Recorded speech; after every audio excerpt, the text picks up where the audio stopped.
Norway and Sweden, two Scandinavian countries among the most peaceful places on earth. They're both in the global top 20 and almost every traveler's bucket list. They promise the perfect Scandinavian getaway. They're home to a progressive population. The crime rates are incredibly low. The governance systems are quite efficient. Norway and Sweden almost always make it to the top 10 of the Global Happiness Index. But that's not the reason why we're talking about them tonight. Some recent events paint a completely different picture of these lands. Two cities in these two nations witnessed violent protests. Malmo, the third largest city in Sweden, and Oslo, the capital of Norway, both saw violent demonstrations over the weekend. They were quite similar in nature. There was vandalism, there was arson, protesters clashing with police, and some small-scale riots. What triggered this violence? I'll start with Sweden. The trouble started on Friday. A hardline politician was denied permission to hold a meeting on the quote-unquote Islamization of the Nordic countries. His name is Rasmus Paludan. He has often been accused of inciting sentiments against ethnic groups. He is the leader of Stram Kurs, a hardline Danish political party. He was in Malmo on the invitation of some Swedish activists. But he was blocked from holding a meeting.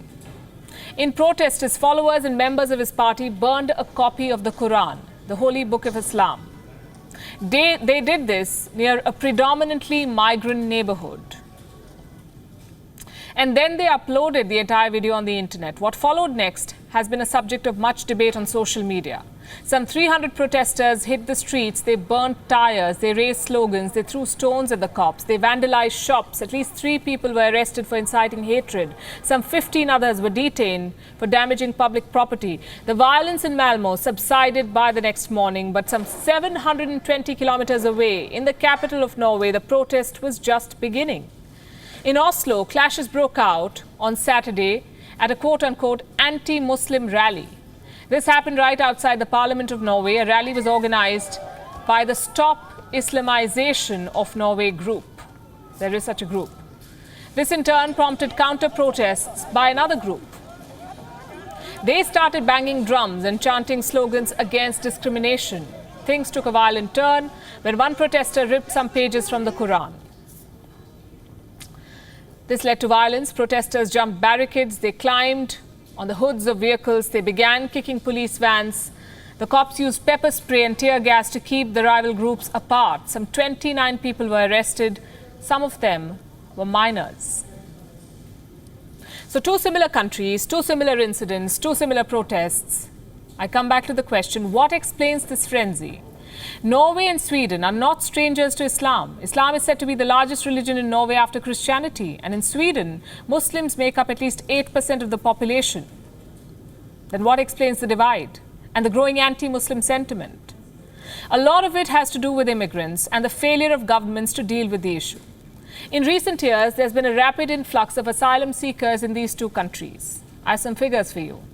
In 2015, a record-breaking 160,000 asylum seekers entered Sweden. It was one of the most preferred destinations for a wave of Syrians, Afghans and others who reached European soil to escape war at home.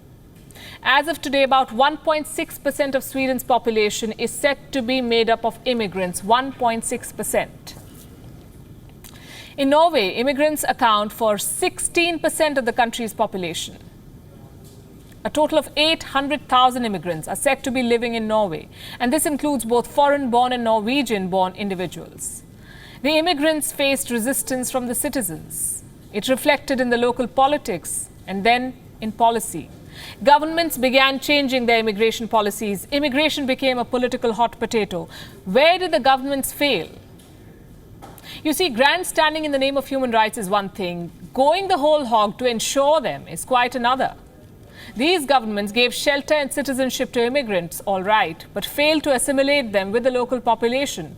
Also, there's a limit to how many immigrants a country can accommodate. The citizens of Norway and Sweden say that limit has long been breached. And now there's a cultural conflict.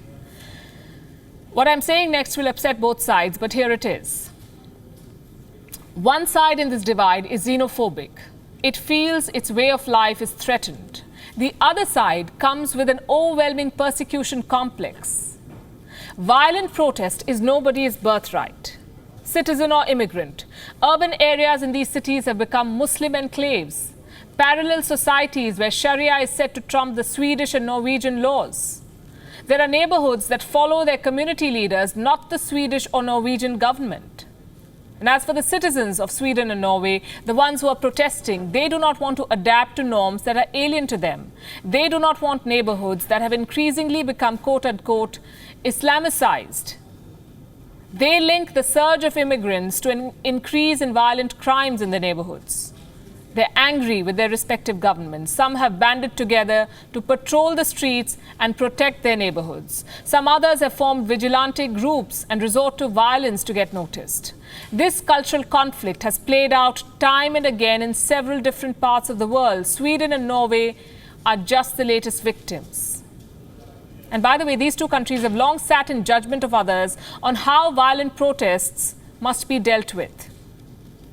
Now they must lead by example on how to uphold the interest of all groups. The world is watching.